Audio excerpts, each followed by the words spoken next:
ಸಿಂಧು ಅವರೇ, ಯಾಕೆ ಇಷ್ಟೊಂದು ಯೋಚನೆ ಮಾಡ್ತಾ ಇದ್ದೀರಾ? ಗೊತ್ತಾಗ್ತಿಲ್ಲ, ನಾನ್ ಏನ್ ಮಾಡಿದ್ರು ತಪ್ಪು ಹೇಗಾಗ್ತಿದೆ ವಿರಾಟ್. ಅಲ್ಲಿ ನಿಜವಾಗ್ಲೂ ಅಕ್ಕ ತೂರಾಡ್ಕೊಂಡ್ ಬಂದಿದ್ದನ್ ನೋಡಿ ಅವಳು ಕುಡ್ಕೊಂಡ್ ಬಂದಿದ್ದಾಳೆ ಅಂತ ಅನ್ಕೊಂಡ್ಬಿಟ್ಟೆ. ಅದಕ್ಕೆ ಅವ್ರನ್ನ ಈ ಸ್ಥಿತಿಯಲ್ಲಿ ಯಾರೂ ನೋಡಬಾರ್ದು ಅಂತ ಸ್ಟೋರ್ ರೂಮಲ್ಲಿ ಕೂಡ ಹಾಕಿಟ್ರ? ಹೌದು. ಆದ್ರೆ ಅಕ್ಕ ನನ್ ಕುಡ್ದೇ ಇಲ್ಲ ಅಂತ ಹೇಳ್ದಾಗ್ಲೇ ನನಗೂ ಗೊತ್ತಾಗಿದ್ದು. ನಿಶಾನು ಹಾಗೆ ಹೇಳಿದ್ಲು. ಆಮೇಲೆ ನನಗೆ ಸಿಕ್ಕಾಪಟ್ಟೆ ಕನ್ಫ್ಯೂಷನ್ ಆಗ್ತಿದೆ. ಅಕ್ಕ ಕಾರಿಂದ ಇಳಿಬೇಕಾದ್ರೆ ತೂರಾಡ್ಕೊಂಡ್ ಬಂದ್ಲು. ನಾನ್ ಸ್ಟೋರ್ ರೂಮಲ್ಲಿ ಕೂಡಾಕಿದ ತಕ್ಷಣ ಅದ್ ಹೇಗ್ ನಶೆ ಇಳಿತು? ಹಾಗಾದ್ರೆ ಭವಾನಿ ಅತ್ತಿಗೆ ಅವರು ಕುಡ್ದಿಲ್ಲ ಅಂತ ಹೇಳ್ತಿದ್ದೀರಾ? ನನಗೀಗ ಹಾಗ ಅನ್ನಿಸ್ತಾ ಇದೆ. ಸಿಂಧು ಅವರೇ, ನಂಗೊಂದು ಮಾತು ನಿಜ ಹೇಳ್ತೀರಾ? ಹೇಳ್ತೀರಾ ಸಿಂಧು ಅವರೇ? ಆಗ ಸುಳ್ಳು ಹೇಳಿದ್ದು ನಿಜ, ಆದ್ರೆ ಈಗ ಯಾವ ವಿಷಯನೂ ನಿಮ್ಮಿಂದ ಮುಚ್ಚಿಟ್ಟಿಲ್ಲ ವಿರಾಟ್. ಅದ್ರ ಬಗ್ಗೆ ಈಗ ಯಾಕೆ ಮಾತು? ನಾವು ಅದನ್ನ ಮೀರಿ ಈಗ ತುಂಬಾ ಮುಂದೆ ಬಂದ್ಬಿಟ್ಟಿದೀವಿ. ವಿರಾಟ್, ನನಗೆ ಅರ್ಥ ಆಗ್ತಿಲ್ಲ. ಅರ್ಥ ಆಗೋ ಹಾಗೆ ಹೇಳ್ತೀನಿ. ಅಜ್ಜಿ ಅತ್ತಿಗೆ ಹೇಳ್ದಂಗೆ ನನಗೆ ಸಿಗ್ಬೇಕಾಗಿರೋ MD ಪೋಸ್ಟು ಭವಾನಿ ಅತ್ತಿಗೆಗೆ ಸಿಕ್ತು ಅನ್ನೋ ಉದ್ದೇಶಕ್ಕೇನಾದ್ರೂ ನೀವು ಅತ್ತಿಗೆನ ಸ್ಟೋರ್ ರೂಮಲ್ಲಿ ಕೂಡ ಹಾಕಿದ್ರ? ನನ್ನ ಗಂಡನ ಪೋಸ್ಟು ಯಾರಿಗೂ ಸಿಗಬಾರ್ದು ಅನ್ನೋ ಹಠನ? ವಿರಾಟ್, ಅದು ನನಗೋಸ್ಕರ ಇಷ್ಟೆಲ್ಲ ಮಾಡಿದ್ದು ಅಂತ ಹೇಳಿ ಸಿಂಧು ಅವರೇ.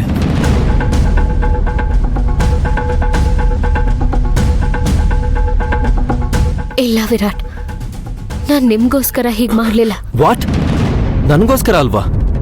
ಇಲ್ಲ ವಿರಾಟ್, ಅದು ಅಕ್ಕ ಕುಡ್ಕೊಂಡ್ ಬಂದಿರೋ ಗೆಸ್ಟ್ಗಳೆಲ್ಲ ನೋಡಿದ್ರೆ ಈ ಮನೆ ಮರ್ಯಾದೆ, ಅತ್ತೆ ಮೇಲಿರೋ ಗೌರವ ಹಾಳಾಗ್ಬಾರ್ದು ಅನ್ನೋ ಒಂದೇ ಒಂದು ಉದ್ದೇಶದಿಂದ ಅಕ್ಕನ ಕರ್ಕೊಂಡು ಹೋಗಿ ಸ್ಟೋರ್ ರೂಮಲ್ಲಿ ಕೋಡ್ ಹಾಕ್ತೆ. ಅಕ್ಕ ಕಾರ್ ಇಳ್ದು ನಡ್ಕೊಂಡ್ ಬರ್ಬೇಕಾದ್ರೆ ತೂರಾಡ್ಕೊಂಡ್ ಬರೋದನ್ನ ನೋಡಿ, ಏನೇ ಆದ್ರೂ ನಿಮ್ಮ ಅಕ್ಕನ ನೀವು ಬಿಟ್ಕೊಡಲ್ಲ ಅಲ್ವಾ? ಇದು ಅಕ್ಕನ ವಿಷಯ ಮಾತ್ರ ಆಗಿರ್ಲಿಲ್ಲ. ಸಾಕು ಸಿಂಧು ಅವ್ರೆ, ಯಾವಾಗ್ಲೂ ಅವರನ್ನೇ ವಹಿಸ್ಕೊಂಡ್ ಬರಬೇಡಿ.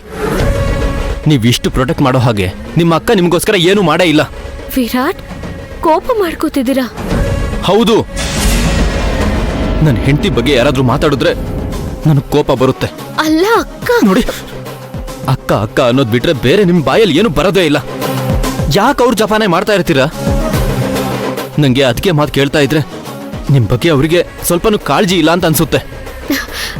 ಹಾಗಲ್ಲ ವಿರಾಟ್. ಹಾಗೇನೆ, ನೀವು ಮಾಡೋ ಕೆಲಸ ಎಲ್ಲ ನಿಮ್ಮ ಅಕ್ಕಂಗೆ ತಪ್ಪಾಗಿ ಕಾಣಿಸುತ್ತೆ ಅಂದ್ಮೇಲೆ ಯಾಕೆ ಅವ್ರನ್ನ ಕಾಪಾಡೋ ಕೆಲಸ ಮಾಡ್ತೀರಾ? ಯಾಕೆ ಅಂದ್ರೆ ಅವಳು ನನ್ನ ಅಕ್ಕ. ನಿಮಗ್ ಮಾತ್ರ ಅವ್ರ ಅಕ್ಕ ಅಂತ ಅನ್ಸಿದ್ರೆ ಸಾಲದು, ಅವ್ರಿಗೂ ನೀವು ತಂಗಿ ಅಂತ ಅನ್ನಿಸ್ಬೇಕು. ಅವ್ರಿಗೆ ನಿಮ್ ಬಗ್ಗೆ ಒಳ್ಳೆ ಅಭಿಪ್ರಾಯ ಇಲ್ಲ ಅಂದ್ಮೇಲೆ ನೀವ್ ಯಾಕೆ ಗುದ್ದಾಡ್ಬೇಕು? ಎಲ್ಲ ಕಷ್ಟನೂ ನೀವೇ ಯಾಕೆ ಹೊರಬೇಕು? ನೀವು ಮಾತನ್ನ ಕೇಳಿಸ್ಕೊಂಡು ತಡ್ಕೋಬಹುದು. ನಿಮ್ ಗಂಡನಾಗಿ ನನಗೆ ಸಹಿಸ್ಕೊಳಕ್ಕಾಗಲ್ಲ. ಯಾಕೆ ನನ್ನ ಹತ್ರ ಮಾತಾಡಿದ್ದನ್ನ ಇಷ್ಟು ಬೇಗ ಮರೆತ್ಬಿಡ್ತೀರಾ? ನಾನಾ? ನೀವೇ. ಏನ್ ಹೇಳ್ದೆ ಅಂತ ನೆನ್ಪಿದ್ಯಾ? ಹೌದು, ಈ ಕ್ಷಣದಿಂದನೇ ಭವಾನಿ ಅತ್ತಿಗೆ ವಿಷಯದಿಂದ ನೀವು ದೂರ ಇರಿ. ಇಷ್ಟು ದಿನ ನೀವು ಪಟ್ಟಿದ ನೋವು ಸಾಕು. ಒಬ್ಬ ಗೆಳೆಯನಾಗಿ, ಪ್ರೇಮಿಯಾಗಿ ನನ್ನ ಜೊತೆಗಾತಿ ಖುಷಿಯಾಗಿರ್ಬೇಕು ಅಂತ ನಾನು ಬಯಸ್ತೀನಿ. ಸರಿ ವಿರಾಟ್, ನೀವ್ ಹೇಳ್ದ ಹಾಗೆ ನನ್ನ ಅಕ್ಕನಿಂದ ದೂರ ಇರ್ತೀನಿ. ಅವತ್ತು ನಾನು ನೀವು ಮಾತ್ರ ನನಗೆ ಮುಖ್ಯ ಅಂತ ಹೇಳಿದ್ದೆ. ಯಾಕೆ? ನಾನು ನಿಮ್ಮ ಅಕ್ಕನಷ್ಟು ಮುಖ್ಯ ಅಲ್ವಾ? ನನ್ನ ಮಾತನ್ನ ಯಾಕಷ್ಟು ಲೈಟಾಗಿ ತಗೋತಾ ಇದ್ದೀರಾ ಸಿಂಧು ಅವರೇ? ಹಾಗಲ್ಲ. ಸಿಂಧು ಅವರೇ, ನಿಮ್ ಬಾಯಲ್ಲಿ ಮತ್ತೆ ಅಕ್ಕ ಅನ್ನೋ ಪದ ಬಂದ್ರೆ ನಾನು ನಿಮ್ಮ ಹತ್ರ ಮಾತಾಡೋದನ್ನೇ ನಿಲ್ಲಿಸ್ಬಿಡ್ತೀನಿ. ವಿರಾಟ್, ಯಾಕೆ ಇಷ್ಟೊಂದು ಕೋಪ ಮಾಡ್ಕೋತಿದ್ದೀರಾ? ನಾನು ಬೇಕಾಗಿರ್ಲಿಲ್ಲ. ಇದು ಮಾಮ್ ಆಯ್ಕೆ ಆಗಿರೋದ್ರಿಂದ ಅವರೇ ನೋಡ್ಕೋತಾ ಇದ್ರು.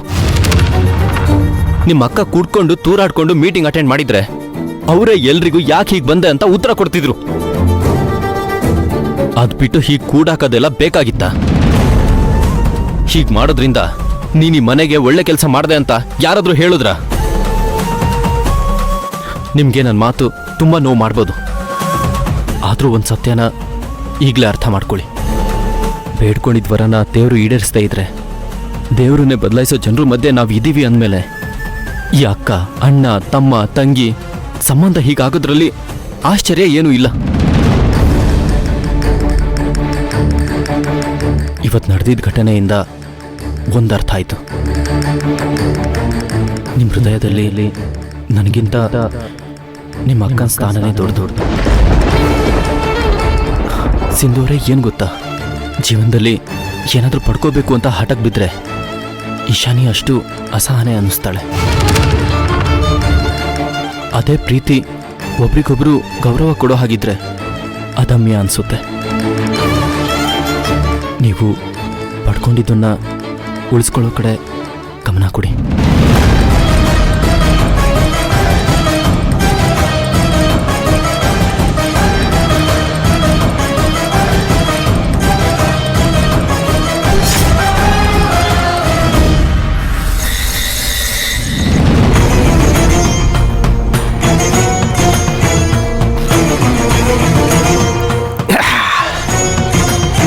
ವಿರಾಟ್, ಕುಡಿತಾ ಇದೆಯಾ?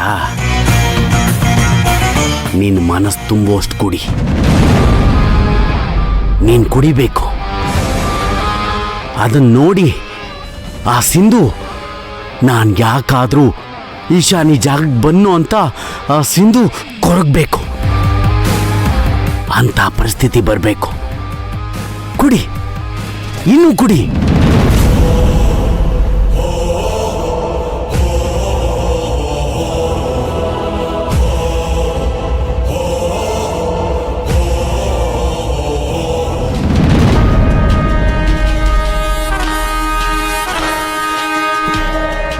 ವಿರಾಟ್, ಏನ್ ಮಾಡ್ತಿದ್ಯೋ? ನಿನ್ನ ಇಂಥ ಪರಿಸ್ಥಿತಿಲಿ ನೋಡಕ್ ಕಷ್ಟ ಆಗತ್ತಪ್ಪ. ಕುಡಿಬೇಡ ಕಣೋ. ಪ್ಲೀಸ್ ಮಾವ, ನನ್ನ ಬಿಟ್ಬಿಡಿ, ನನ್ನ ಕುಡಿಯಕ್ ಬಿಡಿ. ಏ ವಿರಾಟ್, ಚಿಕ್ಕ ವಯಸ್ಸಿಂದಲೂ ನಿನ್ನ ಈ ಕೈಯಲ್ಲಿ ಆಡಿಸಿ ಬೆಳೆಸಿದ್ದೀನಪ್ಪ. ನನ್ನ ಕಣ್ಮುಂದೆನೆ ಹೀಗೆ ಕುಡಿತಾ ಇದೆಯಲ್ಲೋ, ನಂಗೆ ನೋಡೋದಕ್ಕೆ ತುಂಬಾ ಕಷ್ಟ ಆಗುತ್ತಪ್ಪ. ನಿನ್ ದಮ್ಮಯ್ಯ ಅಂತೀನಿ, ಕುಡಿಬೇಡ ಕಣೋ. ನನ್ನ ಕಷ್ಟನ ಹೀಗಾದ್ರೂ ಕಮ್ಮಿ ಮಾಡಕ್ ಬಿಡಿ. ಕಷ್ಟನಾ? ಅದೇನ್ ಕಷ್ಟ ಅಂತ ನನ್ನ ಹತ್ರ ಹೇಳೋ, ನಾನ್ ಸಾಲ್ವ್ ಮಾಡ್ತೀನಿ.